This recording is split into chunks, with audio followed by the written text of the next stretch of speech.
يا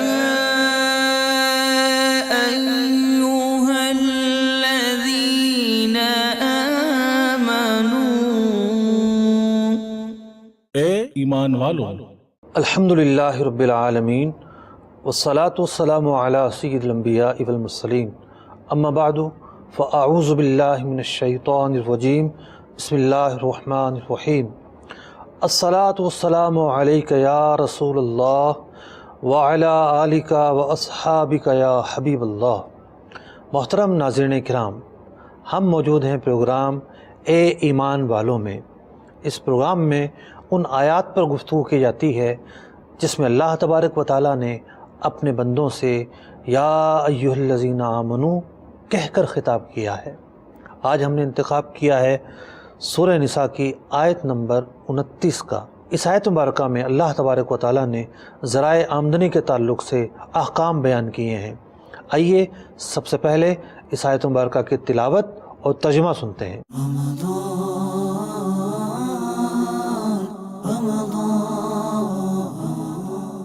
يا أيها الذين آمنوا لا تأكلوا أموالكم بينكم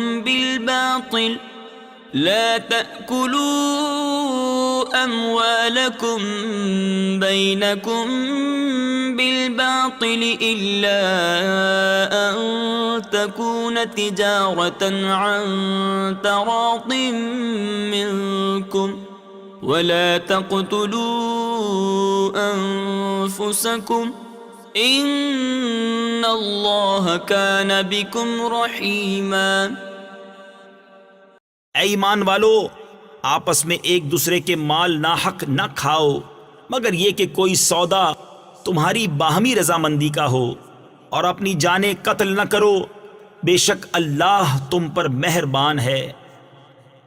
محترم ناظرین کرام، حق اور باطل، صحیح اور غلط، جائز اور ناجائز ہر شعبے کے اندر ہو سکتا ہے۔ کوئی بھی شعبہ ہو، نماز ہی کو لے لیں آپ، نماز کے اندر کچھ چیزیں ایسی ہیں جو غلط ہیں، کچھ چیزیں ایسی ہیں جو ٹھیک ہیں۔ اسی طریقے سے نکاح و طلاق ہو، وراثت ہو، ہمارے روزمرہ زندگی کے جو معمولات ہیں وہ ہوں، بہت سارے کام جو ہم کر رہے ہوتے ہیں اس کے اندر جائز اور ناجائز امور ہوتے ہیں۔ اسی طریقے سے کاروبار، تجارت، ذرائع آمدنی، اس میں کچھ چیزیں ایسی ہیں، کچھ طریقے ایسے ہیں، کچھ اسباب ایسے ہیں جو جائز نہیں ہیں، جبکہ کچھ اسباب ایسے ہیں جو جائز ہیں۔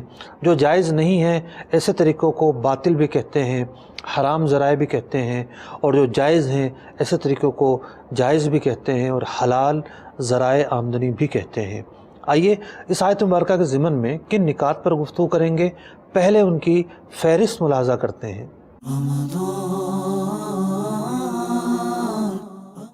آج کن امور پر گفتگو ہوگی؟ مال حاصل کرنے کے باطل طریقے کون سے ہیں؟ مال حاصل کرنے کے حلال طریقے کون سے ہیں؟ تجارت اور اس کی دینی اہمیت۔ سب سے پہلے نقطے کی طرف چلتے ہیں کہ مال حاصل کرنے کے باطل ذرائع کون سے ہیں۔ قرآن مجید فرقان حمید کی اس آیت مبارکہ کا اسلوب دیکھیے۔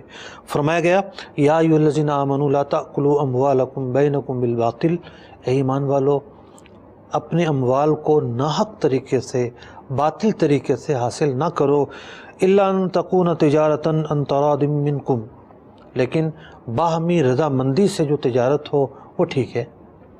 تو ناحق طریقوں کو بیان کیا، ان کی مذمت کی، جو حق طریقے ہیں، درست طریقے ہیں، تجارت ہے، ان کو بیان کیا اور ان کی ترغیب ارشاد فرمائی۔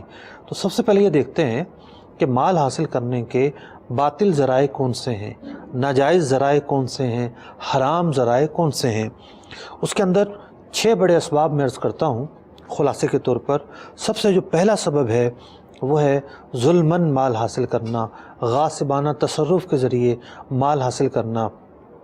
ہم دیکھتے ہیں کہ بہت سارے گھروں پر قبضہ ہو جاتا ہے، زرعی زمینوں پر قبضہ ہو جاتا ہے، گاڑیاں لوگ چھین کر لے جاتے ہیں۔ یہ سب کے سب جو صورتیں ہیں یہ ظلماً مال حاصل کرنے کی صورتیں ہیں۔ آج اسٹریٹ کرائم بڑھتے چلے جا رہے ہیں اور لوگ یہ سمجھتے ہیں کہ جناب پیسہ آنا چاہیے، جہاں سے مرضی آئے قرآن مجید فقان حمید کی آیت مبارکہ ایسے لوگوں کو یاد رکھنی چاہیے کہ اللہ تبارک و تعالیٰ نے کیا ارشاد فرمایا، یا ایھا الذین آمنوا لا تأکلوا اموالکم بینکم بالباطل، باطل طریقے سے، ناحق طریقے سے مال نہ کماؤ۔ جو دوسرا بڑا سبب ہے حرام ذرائع آمدنی کا وہ ہے رشوت۔ رشوت کے ذریعے بندہ جب مال حاصل کرتا ہے تو وہ ظلم کا پہلو بہرحال اس میں پایا جاتا ہے۔ کوئی کہے کہ نہیں جناب ہم نے تو خود افسر بالا کو مجبور کیا تھا کہ آپ یہ لے لیں، وہ تو لینے کے لیے راضی نہیں تھے۔ ظلم کا پہلو تو پایا جائے گا۔ آپ کیوں اس کو رشوت دے رہے ہیں؟ اس لیے رشوت دے رہے ہیں کہ وہ آپ کے حق میں فیصلہ کرے، اور جو مظلوم ہے اس کے ساتھ ناانصافی ہو۔ تو رشوت یوں سمجھیے ایک بہت بڑا ذریعہ ہے حرام آمدنی حاصل کرنے کا، اور رشوت اور کرپشن ہمارے معاشرے کے اندر وہ ناسور ہے کہ اگر یہ ناسور دور ہو جائے تو یوں سمجھیے کہ معاشرے کی 60% برائیاں درست ہو جائیں گی۔ ایک پولیس والا اگر غلط کام کرتا ہے رشوت سبب ہے، ایک آفیسر اگر غلط پالیسی کی اجازت دیتا ہے تو سبب رشوت ہے۔ ہمارے ملک کے اندر ملاوٹ کا کاروبار تیزی کے ساتھ چل رہا ہے، کیوں نہیں رکتا؟ پیچھے سے سبب رشوت ہے۔ اسی طریقے سے آپ جس کمزوری کی طرف جائیں گے جو ہمارے معاشرے کو لاحق ہے، جو ہمارے وطن کے اندر پائے جانے والی کمزوریوں میں سے ایک بڑی کمزوری ہے، رشوت کو آپ سر فہرست پائیں گے۔ رشوت مال حرام ہے، رشوت کے ذریعے جو مال ملتا ہے وہ خرچ کرنا جائز نہیں ہے۔ رشوت کا مال جہنم کا سامان ہے۔ اللہ رب العزت نے ہمیں واضح طور پر بیان کر دیا، یا ایھا الذین آمنوا، اے ایمان والو، لا تأکلوا اموالکم بینکم بالباطل، باطل طریقے سے مال نہ کھاؤ۔ تو رشوت سے ہمیں رکنا ہوگا۔ جو لوگ اس میں مبتلا ہیں ان پر لازم ہے کہ حکم قرآنی پر عمل کرتے ہوئے اس عمل سے باز آئیں۔ تیسرا سبب ہے لہو و لعب کے ذریعے مال حاصل کرنا، جوئے کے ذریعے مال حاصل کرنا، زنا کے ذریعے مال حاصل کرنا۔ اسی طریقے سے وہ ایسے کام جن کے اندر لہو و لعب پائی جاتی ہو لیکن شریعت نے اجازت نہ دی ہو، ایسے امور کو اختیار کر کے مال حاصل کرنا مال حرام ہے۔ مال حرام وہ کام ہے اللہ رب العزت اس آیت مبارکہ میں ہمیں جس سے دور رہنے کا حکم دے رہا ہے۔ چوتھا سبب ہے سود کے ذریعے مال حاصل کرنا۔ آج صرف ایسا نہیں کہ ادارے ہی سود پر لین دین کرتے ہیں، مسلمان نجی طور پر بھی اپنے بہت سارے امور اس طرح کے انجام دیتے ہیں، ان میں کھلا سود پایا جاتا ہے۔ اور اداروں کے ساتھ بھی ہم سودی معاملات کیوں اپنائیں؟ جب قرآن پاک نے سود کے عمل کو اللہ رب العزت اور اس کے رسول صلی اللہ علیہ وسلم سے اعلان جنگ کے مترادف قرار دیا تو ایک مسلمان سودی لین دین میں کیوں مبتلا ہو؟ تو جو حرام ذرائع آمدنی ہے، سود ان میں سے ایک ذریعہ آمدنی ہے۔ اگلا سبب ہے خیانت کے ذریعے مال حاصل کرنا۔ مثال کے طور پر کوئی آفیسر ہے اور اس آفیسر کو کوئی گرانٹ منظور ہوتی ہے کہ جناب یہ اتنے لاکھ روپے آپ نے اس پروجیکٹ میں خرچ کرنے ہیں، اب وہ کچھ پیسے اپنی جیب میں رکھ لیتا ہے، باقی خرچ کر دیتا ہے۔ جو امانت اس کی سپرد کی گئی تھی اس امانت کا اس نے خیال نہیں رکھا، اس نے ڈنڈی ماری ہے اور اس نے خرد برد کی ہے، امانت میں خیانت کی ہے، یہ شخص خائن کہلائے گا۔ اسی طریقے سے مختلف مواقع پر مختلف قسم کے فنڈ جو ہے وہ جمع کیے جاتے ہیں، ان کا مقصد یہ ہوتا ہے ان فنڈ سے جو مطلوبہ پروجیکٹ ہیں ان کے لیے جو ہے معاملہ آگے بڑھایا جائے گا، لیکن لوگ یہ دیکھتے ہیں کہ جناب ابھی تو پروجیکٹ میں 4 سال ہیں، 5 سال ہیں، یا ابھی تو کافی ٹائم ہے، اس میں سے پیسہ نکال کے انویسٹ میں لگا دیتے ہیں۔ ان کی نیت اگرچہ کہ یہ ہوتی ہے کہ واپس ڈال دیں گے، لیکن اس کام کے لیے تو یہ پیسہ نہیں تھا۔ یہ پیسہ اپنے انویسٹ میں لگانا یہ ایک امانت میں خیانت کرنا ہے۔ بعض لوگ یہ پوچھتے ہیں کہ جناب وہ ہم مسجد کمیٹی میں ہیں اور کافی مسجد کا پیسہ جمع ہے، ابھی مسجد کا تو کام ہوگا اور ٹائم لگے گا، کیا اس سے ہم کام کر سکتے ہیں؟ ہرگز نہیں۔ چندے کا پیسہ ہے، چندے کا پیسہ امانت ہوتا ہے اور اس کو اپنے ذاتی مفاد میں خرچ کرنا اس کی ہرگز اجازت نہیں ہے۔ بلکہ علماء نے تو یہاں تک لکھا کہ چونکہ لوگ چندہ دینے والے صرف چندہ دیتے ہیں اور مسجد کے مصارف کے لیے وہ پیسے خرچ ہونا ضروری ہیں، اس لیے اگر کسی مسجد میں پیسے اضافی رکھے ہیں اس بات کی بھی اجازت نہیں ہے کہ آپ ان پیسوں کو مسجد کے لیے تجارت میں لگائیں، کیونکہ تجارت میں نو ڈاؤٹ ایک رسک تو ہوتا ہے اور اتار چڑھاؤ ہوتا ہے۔ یہ نہ ہو کہ جو مسجد کے لیے لیے گئے ہیں اور وہ تجارت میں لگا کر ڈوب جائیں تو مسجد کا فائدہ نہیں، اس میں نقصان ہے۔ تو خلاصہ کلام یہ کہ امانت کے مواقع مشہور ہیں، معروف ہیں، سب کو پتہ ہے کہ کس کو امانت کہتے ہیں، کون سا ایسا مقام ہے، کون سا ایسا مرحلہ ہے جو امانت میں داخل ہوتا ہے۔ جو شخص بھی امانت میں خیانت کرتا ہے وہ خائن کہلاتا ہے۔ اور یاد رکھیے کہ خیانت صرف امانت ہی میں نہیں ہوتی، خیانت اوپینین میں بھی ہوتی ہے، رائے میں بھی ہوتی ہے۔ ایک مرتبہ نبی اکرم علیہ السلام سے ایک صحابی نے پوچھا، یا رسول اللہ صلی اللہ علیہ وسلم، آپ مجھے کہہ رہے ہیں یہ دو غلام ہیں، ان میں سے کوئی ایک غلام میں لے جاؤں۔ آقا آپ ہی ارشاد فرما دیں، ان دونوں میں سے میں کس کو لے کر جاؤں؟ نبی اکرم علیہ السلام نے ارشاد فرمایا، المستشار المؤتمن، جس سے مشورہ طلب کیا جاتا ہے وہ امین ہو جاتا ہے۔ پھر آقا علیہ السلام نے ارشاد فرمایا، ان میں سے میں نے ایک کو نماز پڑھتے ہوئے دیکھا ہے۔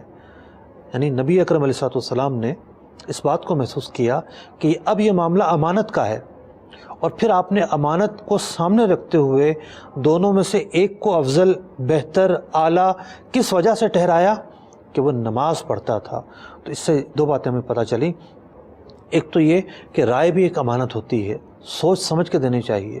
دوسری بات یہ، کسی چیز کو ترجیح دینے کے اندر عبادت، تقوی اور پرہیزگاری ایک بنیادی عنصر ہوتا ہے۔ ہمارے ہاں بہت سارے شعبے ایسے ہوتے ہیں جو کنسلٹنسی سے وابستہ ہیں۔ مثال کے طور پر وکیل ہے، اب وکیل بلا وجہ جو ہے وہ کیس کو الجھانے کے لیے جھوٹے مشورے دیتا ہے۔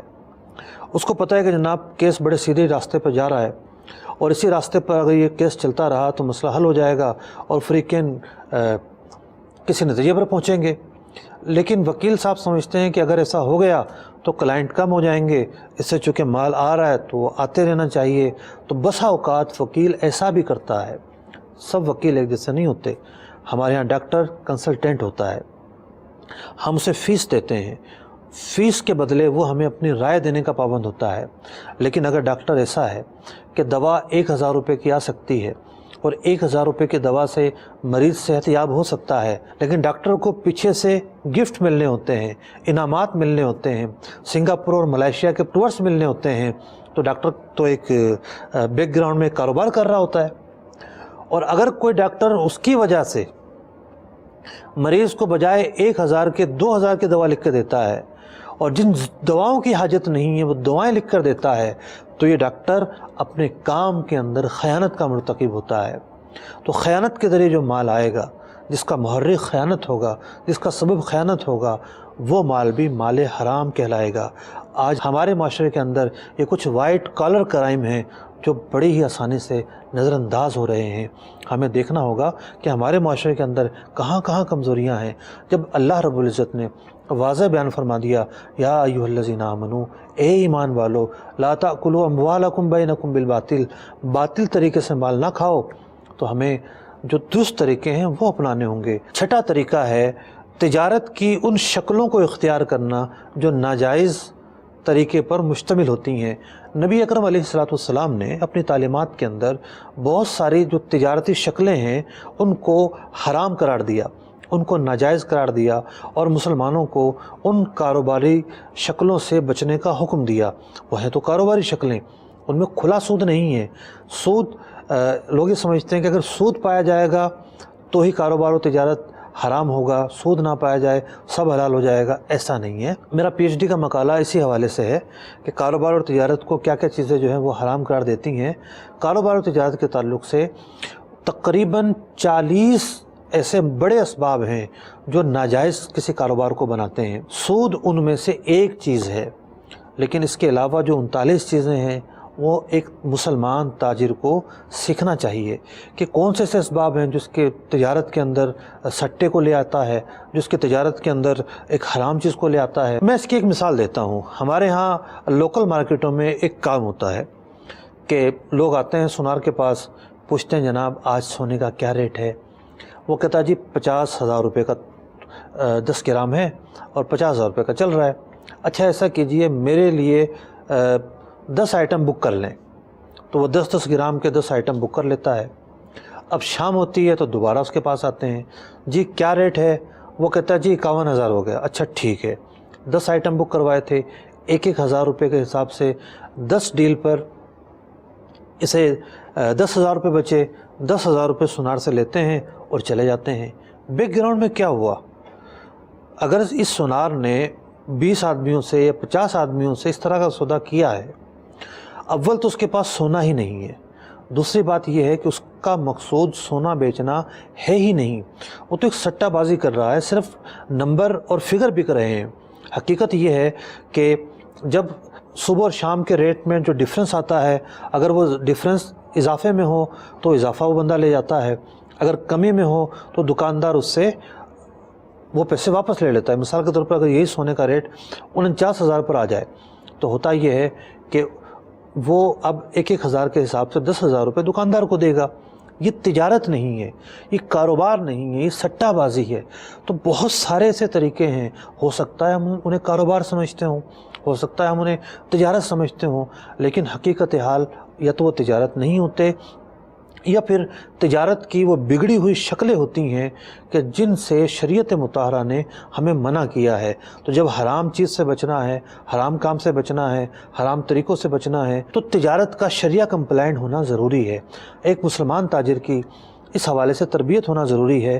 تقریباً کوئی 200 کے قریب، بلکہ اس سے بھی زیادہ میرے پروگرام ہیں احکام تجارت کے تعلق سے، آپ گوگل کریں گے تو آپ کو مل جائیں گے۔ 200 سے زیادہ پروگرام احکام تجارت کے نام سے میں نے کیے ہیں۔ ان پروگراموں کے اندر کاروبار، تجارت، معیشت، ایک مسلمان کے لیے کیا کاروبار حلال ہے، کیا حرام ہے، ان کی تفصیل موجود ہے۔ آپ دیکھیں گے تو یقینی طور پر آپ کو فائدہ ہوگا۔ اگلے نقطے کی طرف چلتے ہیں۔ اگلا نقطہ یہ ہے کہ ہم نے مال حرام کے کچھ اسباب تو سنے کہ وہ کیا کیا اسباب اور ذرائع ہیں کہ اگر ان راستوں سے مال آئے تو وہ مال حرام ہو جاتا ہے۔ اب ایک سوال ذہن میں یہ پیدا ہوتا ہے کہ آخر حلال کیا ہے، یعنی مال حاصل ہونے کا حلال ذریعہ کون سا ہے یا حلال ذرائع کون سے ہیں۔ تو میں آپ کے سامنے 5 بڑے حلال ذرائع بیان کرتا ہوں۔ ایک چیز ہوتی ہے، سب سے پہلے سبب کو ہم دیکھتے ہیں، ایک چیز ہوتی ہے مال مباح۔ ہم یہ دیکھتے ہیں بھی یہ آئی پیڈ کس کا ہے، یہ میرا ہے، یہ ٹیبل کس کا ہے، پروڈکشن ہاؤس کا ہے، میرا نہیں ہے۔ تو ہر چیز کسی نہ کسی کی ہوتی ہے، کسی نہ کسی کی ملکیت میں وہ چیز ہوتی ہے۔ کچھ چیزیں وہ ہوتی ہیں جو کسی کی ملکیت میں شمار نہیں ہوتی۔ مثال کے طور پر نہر کا پانی ہے، جو بھی جائے گا ڈول بھرے گا اسی کا ہو جائے گا۔ فقہ اسلامی کے روح سے جو بھی سمندر میں ڈوری ڈالے گا یا جال ڈالے گا، مچھلیاں حاصل ہوں گی وہ اسی کی ہو جائیں گی۔ تو نہروں کا پانی، دریاؤں کی مچھلیاں، سمندروں کی مچھلیاں، یہ ملک مباح ہیں۔ اگرچہ کہ ہمارے ہاں ملکی قوانین ہیں کہ جو لائسنس لے کر اس طرح کا کام کرنے کی اجازت دیتی ہیں، لیکن کوئی ایک آدھ مچھلی پکڑنے گیا ہے تو یہ نہیں کہلائے گا کہ جناب اس نے چوری کی ہے یا اس نے غصب کیا ہے یا وہ چیز جو وہ کھا رہا ہے وہ حلال نہیں ہے۔ بات یہ ہے کہ یہ ملک مباح ہے۔ اسی طریقے سے ایسے جنگلات ہوتے ہیں جن کو سرکاری جنگلات کہا جاتا ہے، کچے کے علاقے میں زیادہ ہوتے ہیں، اس کے علاوہ بھی ہوتے ہیں۔ اب وہاں کا جو گھاس پھوس ہے، وہاں کی جو چراگاہ ہے، وہ ایک مال مباح تصور کی جاتی ہے اور اس کو استعمال کرنا حلال ہوتا ہے۔ ہاں اگر کسی موقع پر قانون روکتا ہے اور قانون کوئی قدغن لگاتا ہے تو وہ جدا گانا بات ہے، جیسا کہ جنگل کی لکڑیاں ہیں۔ اب لکڑیوں کے تعلق سے 2 چیزیں ہوتی ہیں، ایک تو ہوتی ہے وہ لکڑیاں جو جھاڑ بوجھے کہلاتے ہیں یا کانٹے دار لکڑیاں کہلاتی ہیں، ایک ہوتا ہے درخت۔ تو درخت کے حوالے سے قانون روکتا ہے، درخت کاٹنے کی اجازت نہیں ہوتی اگرچہ کہ سرکاری جنگلات ہوں۔ لیکن اگر اس قسم کی لکڑیاں ہیں کہ جس سے قانون نہیں روکتا، اگر کوئی کاٹتا ہے ایسے علاقے سے جا کے جو سرکاری جنگل میں شمار ہوتا ہے تو جو بھی اس کو کاٹے گا وہ اس کی ملکیت میں آ جائے گی۔ تو ایک ذریعہ ہے حلال چیز کے حاصل ہونے کا، مباح چیزوں کا حصول اور ان پر قبضہ۔ دوسرا بڑا سبب ہے مال غنیمت۔ اگر کسی موقع پر کفار کے ساتھ مسلمانوں کی جنگ ہوتی ہے اور ان کے مال و اسباب ہاتھ آتے ہیں تو پھر وہ باقاعدہ تقسیم کیے جاتے ہیں۔ قرآن مجید فرقان حمید نے ان کی تقسیم کاری کے حوالے سے پوری تفصیل بیان کی ہے کہ بیت المال میں کتنا جائے گا، جو شرکاء ہیں وہ کس حساب سے کتنا لیں گے۔ تیسرا بڑا سبب ہے کہ ہم مال کا جو مالک ہے جائز ایگریمنٹ کے ذریعے وہ مال اس سے حاصل کریں۔ اب جو جائز ایگریمنٹ ہے اس کے اندر ایک تو تجارت ہے کہ آپ کو کوئی چیز چاہیے، بیچنے والے کے پاس وہ موجود ہے، آپ پیسہ دیں اور وہ چیز اس سے خرید لیں۔ تو آپ نے ایک سیل ایگریمنٹ کے ذریعے کوئی چیز خریدی۔ اسی طریقے سے آپ کے پاس 1 لاکھ روپے ہیں، آپ اس 1 لاکھ روپے کو بڑھانا چاہتے ہیں تو آپ کے پاس دو طریقے ہیں کہ ایک طریقہ یہ ہے آپ کسی اور شخص کو بھی شامل کریں، وہ بھی اپنے پیسے ملائے، یہ پارٹنرشپ ہے، دونوں ملا کر کاروبار کریں۔ ایک آپ نے ایگریمنٹ کیا، پارٹنرشپ کا ایگریمنٹ تھا آپ دونوں نے کاروبار کیا، تجارت کی اور نفع ہوا، تو یوں ایک ایگریمنٹ کے ذریعے پیسے میں اضافہ ہوا اور وہ آپ کو موصول ہوا۔ دوسرا طریقہ یہ ہوتا ہے آپ کا پیسہ ہے، کسی اور کی محنت ہے، یہ مداربت یا سلپنگ پارٹنرشپ کہلاتا ہے۔ آپ نے دوسرے کو یہ پیسہ دیا، اس نے محنت کی اور طے شدہ جو ریشو تھا تناسب کے حساب سے اس پر نفع تقسیم ہوا، آپ کے حصے میں ایک نیا مال آ گیا نفع کی صورت میں۔ تو یہ کچھ ایگریمنٹس ہیں شریعت مطہرہ نے جو ہمیں دیے ہیں۔ سروس دیکھ لیں آپ، ایک بندہ ہنرمند آدمی کام کرتا ہے، کوئی پیشہ اختیار کرتا ہے یا کوئی ملازمت اختیار کرتا ہے، اس اب خدمات کے صلے میں جو سروسز وہ دے رہا ہے اس کے صلے میں اسے جو پیسے ملتے ہیں یہ آمدنی کا ایک سبب ہے۔ تو مختلف ایگریمنٹس ایسے رکھے گئے ہیں کہ جن کے ذریعے مال حاصل ہوتا ہے۔ چوتھا سبب ہے کہ مال تو کسی مالک سے حاصل کیا جائے لیکن بغیر کسی معاوضے کے حاصل کیا جائے۔ پہلی صورت کے اندر یا تو سروس تھی یا تو پیسے تھے یا پھر ہم نے اپنا کوئی مال دیا پھر سامنے سے مال حاصل کیا، لیکن چوتھے سبب کے اندر بغیر مال کے کوئی چیز ہمیں مل رہی ہوتی ہے، جیسے گفٹ کا ملنا۔ گفٹ ایک احسان کے طور پر اور ایک بھلائی کے طور پر کسی کو دیا جاتا ہے اور بغیر کسی معاوضے کے دیا جاتا ہے۔ اسی طریقے سے وصیت ہے، کسی مرنے والے نے اپنی زندگی میں وصیت کر دی کہ جناب میرے مرنے کے بعد میرے پڑوسی کو 1/3 مال سے یہ رقم دی جائے، اب اس کے مرنے کے بعد بطور وصیت وہ اس کو دی جائے گی۔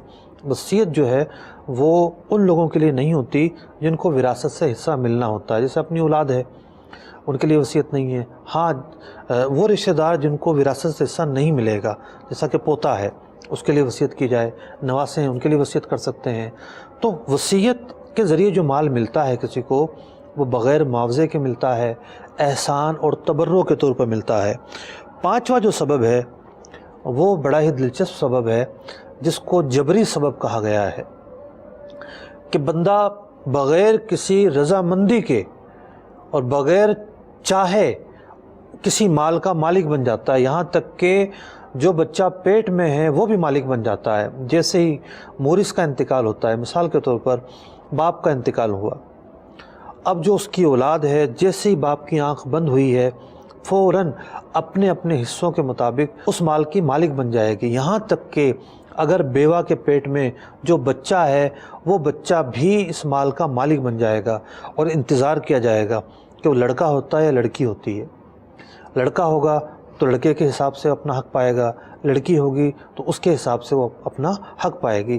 تو وراثت ایک ایسا ذریعہ ہے جو حصول مال کا ذریعہ شریعت مطہرہ نے ہمارے لیے رکھا ہے۔ تو یہ مال حاصل ہونے کے جو ذرائع ہیں، میں نے 5 مرکزی ذرائع آپ کے سامنے بیان کیے تاکہ یہ پتہ چلے کہ حلال مال حاصل ہونے کے ذریعے کیا ہوتے ہیں، کس کس طریقے سے کوئی آدمی کسی مال کا جائز طریقے سے، صحیح طریقے سے اور درست طریقے سے مالک بن سکتا ہے۔ اگلے نقطے کی طرف چلتے ہیں کہ کاروبار اور تجارت۔ اس آیت مبارکہ کے پہلے حصے میں حرام مال سے روکا گیا، اگلے حصے میں اللہ تبارک و تعالیٰ نے ارشاد فرمایا الا ان تکون تجارتا عن تراض منکم، مگر یہ کہ اگر کوئی باہمی رضامندی سے تجارت ہوتی ہے وہ تمہارے لیے حلال ہے۔ صرف یہ نہیں کہا تجارت ہوتی ہے، بلکہ تجارت کے اندر رضامندی ایک بنیادی عنصر ہے۔ آفر اینڈ ایکسیپٹنس کا جو عمل ہے یہ تجارت کو وجود میں لے کر آتا ہے۔ ایک آفر کرتا ہے، دوسرا قبول کرتا ہے، ایجاب و قبول ہوتا ہے مالی معاملے میں، پھر جا کے تجارت وجود میں آتی ہے۔ تو اللہ رب العزت نے اگلے حصے میں یہ بیان فرمایا کہ جو تجارت ہے وہ تم نے اختیار کرنی ہے۔ تجارت کا دینی پس منظر کیا ہے؟ ایک حدیث پاک سنتے ہیں، اس کے سننے سے آپ کے ذہن میں آنے والے بہت سارے سوالوں کا جواب امید ہے مل جائے گا۔ حضرت سیدنا کعب رضی اللہ تعالیٰ عنہ فرماتے ہیں کہ نبی اکرم علیہ الصلوۃ والسلام ایک مرتبہ کچھ صحابہ اکرام علیہم رضوان کے ساتھ تشریف فرما تھے کہ ایک نوجوان کا گزر ہوا۔ کسی نے کہا کیا گبڑو نوجوان ہے اور کیا ہمت والا اور طاقت والا ہے، کاش اس کی یہ طاقت اللہ کی راہ میں خرچ ہوتی۔ نبی اکرم رحمت دو عالم صلی اللہ تعالی علیہ وسلم نے ارشاد فرمایا اگر یہ شخص اپنے چھوٹے بچوں کے لیے رزق کی تلاش میں نکلا ہے تو یہ بھی اللہ کی راہ میں ہے، اور اگر یہ شخص اپنے بوڑھے والدین کے لیے رزق کی تلاش میں نکلا ہے تو بھی یہ اللہ کے راستے میں ہے، اور اگر یہ شخص خود کو بچانے کے لیے یعنی لوگوں کے سامنے ہاتھ نہ پھیلانا پڑے اس لیے نکلا ہے کہ رزق کی تلاش کرے تو بھی یہ اللہ کے راستے میں ہے۔ فرمایا البتہ اگر یہ تفاخر کے لیے نکلا ہے تو پھر یہ شیطان کے راستے میں ہے۔ تو تجارت جب بنیادی ضرورتوں کے لیے کی جاتی ہے، تجارت جب بنیادی ضرورتوں کو پورا کرنے کے لیے تگ و دو اس کے لیے کی جائے تو وہ راستہ نیکی کا راستہ ہوتا ہے۔ تو ہمارے سامنے دو صورتیں آتی ہیں، ایک تجارت تو وہ ہے کہ جو باقاعدہ اہم مقاصد کے لیے کی جاتی ہے، اور دوسرا یہ ہے کہ بندے کے سامنے سارے مقاصد پورے ہو گئے لیکن کوئی برا ارادہ نہیں پایا جا رہا، جیسے تفاخر، دکھاوا، تکبر، ایسا کوئی ارادہ نہیں پایا جا رہا، تب بھی ایسی تجارت جائز ہے، مباح ہے۔ تیسری صورت یہ ہے کہ تجارت کا جب مقصود یہ ہو کہ میں دوسروں پر برتری ظاہر کروں، دوسروں کو پھر میں حقیر سمجھوں، اور جو ایک نفسا نفسی کی کیفیت ہے میں اس میں شامل ہو جاؤں، تو یہ جو ارادے ہیں، یہ جو نیتیں ہیں، یہ نیتیں غلط ہیں۔ یہ نیتیں درست کر لی جائیں، تجارت کرتے رہیں، مال آتا رہے، کوئی حرج نہیں ہے۔ صحابہ اکرام علیہم رضوان بڑے بڑے مالدار گزرے ہیں، تو نہ تو اس بات میں کوئی حرج ہے کہ بندہ زیادہ کمائے، اور نہ اس بات میں کوئی حرج ہے کہ بندہ جب تجارت کے لیے نکلے تو کوئی شرم محسوس کرے، کوئی جھجک محسوس کرے کہ جناب میں یہ کام کیسے کروں۔ نبی اکرم علیہ السلام نے ارشاد فرمایا اس کھانے سے بہتر کوئی کھانا نہیں جس کو کسی نے اپنے ہاتھوں سے کام کر کے حاصل کیا ہے۔ بے شک اللہ کے نبی حضرت سیدنا داؤد علیہ نبینا علیہ السلام اپنے ہاتھ سے کمایا کرتے تھے۔ ایک حدیث پاک میں آتا ہے کہ ایک صحابی تھے حضرت مقدام رضی اللہ تعالیٰ عنہ، ان کی ایک کنیز تھی اور وہ کنیز دودھ بیچ کر اپنے مالک کو پیسہ لا کر دیتی تھی۔ تو کسی نے کہا کہ جناب آپ نے دودھ کا کام شروع کر دیا ہے۔ مطلب کچھ پیشے ایسے ہوتے ہیں کہ ان کو انتہائی سٹینڈرڈ اور معیار کا سمجھا جاتا ہے، کچھ پیشے ایسے ہوتے ہیں ان کو رف یا ردی سمجھا جاتا ہے اور ان کو کوئی سٹیٹس کو حاصل نہیں ہوتا۔ تو دودھ بیچنے پر بڑی حیرت کا اظہار کیا، تو حضرت مقدام رضی اللہ تعالیٰ عنہ نے بڑی پیاری بات ارشاد فرمایا کہ میں نے رسول اللہ صلی اللہ علیہ وسلم سے سنا ہے لوگوں پر ایک زمانہ ایسا آئے گا کہ سوائے روپے اور اشرفی کے کوئی چیز نفع نہیں دے گی، یعنی چونکہ مال کا حصول انسان کو دوسروں کے سامنے ہاتھ پھیلانے سے بچاتا ہے، رسوائی سے بچاتا ہے، اس لیے مال حاصل کرنے کی، تجارت کے لیے تگودو کرنے کی اور تجارت کے کام میں صحیح کرنے کی ایک جو اہمیت ہے، اور یہ اہمیت ایک دینی پس منظر بھی رکھتی ہے۔ اور تاجروں کے متعلق تو احادیث مبارکہ میں فضائل بیان ہوئے ہیں، لیکن انہی تاجروں کے متعلق ہیں جو اپنا کام درست طریقے سے کرتے ہیں۔ نبی اکرم علیہ السلام نے ارشاد فرمایا التاجر الصدوق الامین، جو سچا اور امین تاجر ہے، مان نبی و صدیقین و شہداء، تو ایسا تاجر انبیاء کے ساتھ، صدیقین کے ساتھ اور شہداء کے ساتھ ہوگا۔ اللہ اکبر۔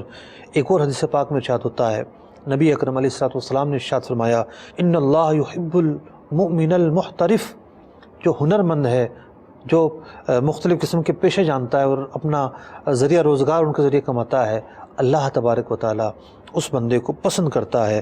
ایک اور حدیث پاک میں ارشاد ہوا، نبی اکرم علیہ السلام نے ارشاد فرمایا من طلب الدنیا حلالا، جس نے حلال طریقے سے دنیا کو حاصل کیا، کن مقاصد کے تحت؟ استعفافاً عن المسئلہ، کہ لوگوں کے سامنے ہاتھ پھیلانے سے بچے، وسعیاً علی اہلہ، اور جو اس کے گھر والے ہیں ان کی ضروریات پوری ہو سکیں، وتعففاً علی جارہ، اور اس کے ارد گرد میں جو غریب مسلمان رہتے ہیں ان کی خیر خواہی کے لیے یہ اپنے مال کو بڑھانا چاہے، کاروبار کو بڑھانا چاہے تاکہ دیگر لوگوں کی ضرورتوں کو پورا کر سکے۔ فرمایا لقی اللہ، یہ بندہ اللہ تعالیٰ سے بروز قیامت اس حال میں ملے گا، وجہہ کالقمری لیلۃ البدری، اس کا چہرہ 14ویں کے چاند کی طرح چمکتا ہوگا۔ وجوہ یومئذ ناظرہ۔ قرآن پاک فرماتا ہے کہ قیامت کے دن کچھ چہرے ایسے ہوں گے جو روشن ہوں گے۔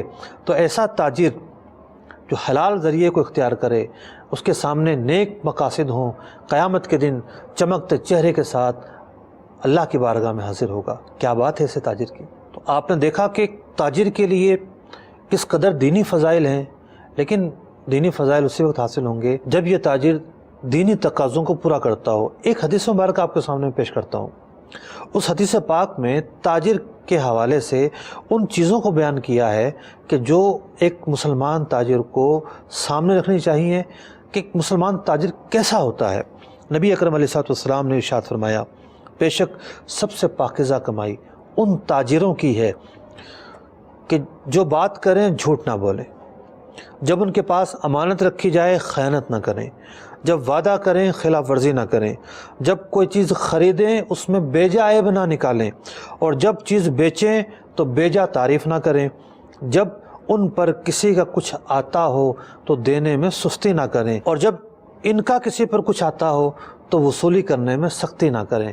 تو یہ جو مینرز ہیں تاجروں کے لیے اس حدیث مبارکہ میں بیان کیے گئے، ان کا تعلق زبان سے بھی ہے، ان کا تعلق نیتوں سے بھی ہے، ان کا تعلق رویوں سے بھی ہے۔ تو ایک مسلمان تاجر کے اندر یہ صفات پائی جائیں گی، اس سے بڑھ کر کیا چیز ہے۔ ہم بعض اوقات رونا رو رہے ہوتے ہیں کہ جی برکت نہیں ہوتی، برکت نہیں ہوتی، اور ہماری تجارت مشکل ہو رہی ہے، بہت پیچیدہ ہو چکی ہے۔ ایک واقعہ میں آپ کو سامنے بیان کرتا ہوں، پھر ذرا آپ غور کیجئے گا، اپنا محاسبہ کیجئے گا، کیا آپ کے اندر یہ صفات پائی جاتی ہیں۔ حضرت سیدنا یونس بن عبید بصری رضی اللہ تعالیٰ عنہ جبے بیچا کرتے تھے۔ ایک مرتبہ یہ کچھ دیر کے لیے کہیں گئے اور اپنے بھتیجے کو بٹھا کے چلے گئے۔ دو قسم کے جبے تھے، ایک کی قیمت تھی 200 درہم اور ایک کی قیمت تھی 400 درہم۔ اچانک ایک گاہک آ جاتا ہے اور آ کر کہتا ہے جی وہ مجھے 400 درہم والا جبہ دے دو۔ تو ان کے بھتیجے کو نہ جانے کیا سوجی، 200 درہم والا جبہ اسے دکھا دیا، اس کو پسند آ گیا، اس نے خرید لیا۔ ابھی خرید کر وہ جا ہی رہا تھا کہ راستے میں حضرت سیدنا یونس بن عبید رضی اللہ تعالیٰ عنہ سے ملاقات ہو جاتی ہے۔ پوچھتے ہیں بھی کیا خرید کر لائے ہو؟ کہنا جبہ خریدا ہے۔ کتنے کا خریدا ہے؟ کہ 400 درہم کا خریدا ہے۔ تو آپ فرماتے ہیں تو 200 درہم کا ہے؟ کہا کہ نہیں میں سستا خرید کر لے کر آیا ہوں، ہمارے گاؤں میں تو 500 کا ملتا ہے ایسا۔ فرماتے ہیں کہ نہیں آؤ میرے ساتھ چلو۔ اب وہ جانے کے لیے تیار نہ ہو تو یہ حضرت سیدنا یونس بن عبید رضی اللہ تعالیٰ عنہ اسے کہتے ہیں کہ جو دین کی خیر خواہی ہے، یعنی وہ بھلائی جو دین کی وجہ سے کی جاتی ہے، دنیا و ما فیہا سے بہتر ہے، آؤ میرے ساتھ چلو۔ اور جا کر بھتیجے کو ڈانٹتے ہیں کہ تم نے 200 والا جبہ 400 کا کیوں دیا، اور اسے نصیحت کرتے ہیں اور فرماتے ہیں کہ تم نے ایک مسلمان کے ساتھ خیر خواہی کو ترک کر دیا، بھلائی کو ترک کر دیا۔ تو بات یہ ہے کہ ہماری مارکیٹوں میں بھی بعض اوقات ایسا ہوتا ہے کہ لوگ بولتے ہیں چانس مل گیا جناب، گاہک نیا تھا، اسے مارکیٹ کے حالات سے واقفیت نہیں تھی، نفع تو اس وقت بھی تھا کہ جب 200 کا بیچا جائے۔ ظاہر بات ہے 200 کا اگر بیچا جاتا تو 200 ریٹ نکالا اس لیے گیا کہ اس پہ نفع مل رہا ہے، لیکن 200 کے بجائے 400 مل گئے، لوگوں نے کہا کہ لاٹری نکل آئی۔ یہ ہمارے معاشرے کے اندر ایک کلچر ہوتا ہے، لیکن یہ بزرگوں کا کلچر نہیں تھا۔ وہ اپنے گاہک کے ساتھ بھی بھلائی کرنے سے محروم نہیں رہتے تھے، اپنے گاہک کے ساتھ بھلائی کرنے کو بھی بھول نہیں جایا کرتے تھے۔ جب ہم گاہکوں کے تعلق سے خیر خواہی کو ترک کر دیں اور بس یہی ہمارے من میں ہو اور یہی ہماری لگن ہو کہ بس پیسہ آ جائے، تیز آ جائے، رفتار پیدا ہو جائے، اور پھر ہم یہ کہتے ہیں برکت نہیں ہے، پھر ہم یہ کہتے ہیں کہ کیا ہوا، بے برکتی ہو رہی ہے۔ تو جو صاحبان تقویٰ ہوا کرتے تھے اللہ تعالیٰ ان کے لیے غیب سے راستے کھولا کرتا تھا۔ قرآن مجید کی کیا آیت مبارکہ آپ نے نہیں سنی؟ اللہ رب العزت ارشاد فرماتا ہے وَمَن يَتَّقِ اللَّهَ يَجْعَلْ لَهُ مَخْرَجًا، جو اللہ تعالیٰ سے ڈرے گا اللہ تعالیٰ اس کے دروازے کھول دیتا ہے۔ اپنے کاروبار کو، اپنی تجارت کو آسان بنائیے، امت مسلمہ کے لیے آسان کیجیے۔ کاروبار و تجارت صرف آسائش حاصل کرنے کا ذریعہ نہیں ہے، بلکہ اس کا بنیادی مقصد ہے ضروریات پوری کرنا۔ تو چیزیں اتنی مہنگی نہ ہو جائیں کہ جناب لوگوں کی دسترس سے دور ہو جائیں۔ بعض اوقات یہ ہوتا ہے کہ ہم اس ٹھیلے والے کو مجرم سمجھتے ہیں جو رمضان میں فروٹ مہنگا بیچ رہا ہوتا ہے، اور وہ زمیندار بڑا خوش ہو رہا ہوتا ہے، بعض اوقات زمیندار کو بھی نہیں پتہ ہوتا، وہ آڑتی بڑا خوش ہو رہا ہوتا ہے کہ جس نے اونے پونے کا مال لے کر بڑا مہنگا بیچ دیا ہے۔ اسے غور کرنا چاہیے۔ رمضان المبارک کا مہینہ مسلمانوں کے ساتھ بھلائی کرنے کا مہینہ ہے، رمضان المبارک کا مہینہ مسلمانوں کے ساتھ خیر خواہی کرنے کا مہینہ ہے۔ ہمارے ہاں ایک عجیب ٹرینڈ چلا ہے کہ جناب رمضان کے اندر ملاوٹ شدہ مال میں اضافہ ہو جاتا ہے۔ دالیں لینے جائیں اس میں ملاوٹ، آپ آٹا لینے جائیں اس میں ملاوٹ، آپ کھوپا لینے جائیں اس میں آٹا ملا ہوا ہے، نہ جانے کس کس چیز کے اندر کیا کیا ملاوٹیں کی جاتی ہیں، اور لوگ خوش ہو رہے ہوتے ہیں کہ جناب بڑا مال بکے گا، رمضان آئے گا، لوگوں کو مال چاہیے اور ہم نے ملاوٹ کر دی اور ہمارا نفع بڑھ جائے گا۔ کیا کرنا ہے ایسے نفع کا کہ جو حرام چیز پر مشتمل ہو؟ دھوکہ دے کر کیا آمدنی حلال ہو سکتی ہے؟ ہرگز نہیں، دھوکہ دے کر تو آمدنی حرام ہو جاتی ہے۔ اسی طریقے سے وہ لوگ ٹھیک ہے دھوکہ نہیں دیتے لیکن چیزوں کے ریٹ مہنگے کر دیتے ہیں۔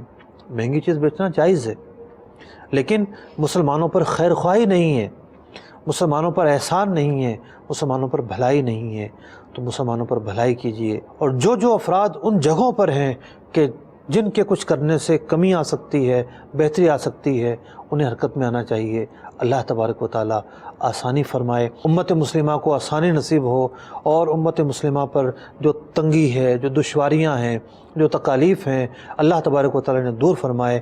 ہمارا رمضان آسان ہو، ہمارا رمضان خوشیوں والا ہو، ہمارا رمضان برکتوں والا ہو۔ اللہ تبارک و تعالیٰ جو کچھ سنا اس پر عمل کی توفیق عطا فرمائے۔ اللہ نے چاہا تو کل ایک نئے موضوع کے ساتھ آپ سے دوبارہ ملاقات ہوگی۔